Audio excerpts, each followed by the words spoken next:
Gaming ప్రపంచంలో villain ఎవరో తెలుసా? అదే ఎలక్ట్రానిక్ ఆర్ట్స్. అంటే గేమర్స్ దీన్ని తిప్పుతూ ఉంటారు, కానీ బిలియన్స్ ఆఫ్ డాలర్స్ ఖర్చు పెట్టి దీన్నే కొంటారు. ఇది అడిక్షనా లేక బ్రాండింగా? 30 years తర్వాత ఈఏ అండ్ ఫీఫా విడిపోయాయి. ఫీఫా వాళ్ళు అనుకున్నారు మన బ్రాండింగ్ లేకపోతే ఎవరు కొంటారు అని, కానీ ఈఏ వాళ్ళు ఈఏ స్పోర్ట్స్ ఎఫ్సి అని స్టార్ట్ చేసి మళ్ళీ రికార్డ్స్ సాధించారు. బ్రాండింగ్ ఏముంది, ఫ్యాషన్లో కల కావాల్సింది అని వీళ్ళు ప్రూవ్ చేశారు.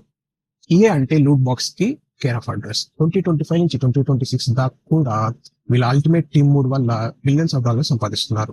మనం గేమ్ కి ₹5,000 కట్టినా కూడా మనం గెలవకపోతే మళ్ళీ ప్యాక్స్ కొనాలి.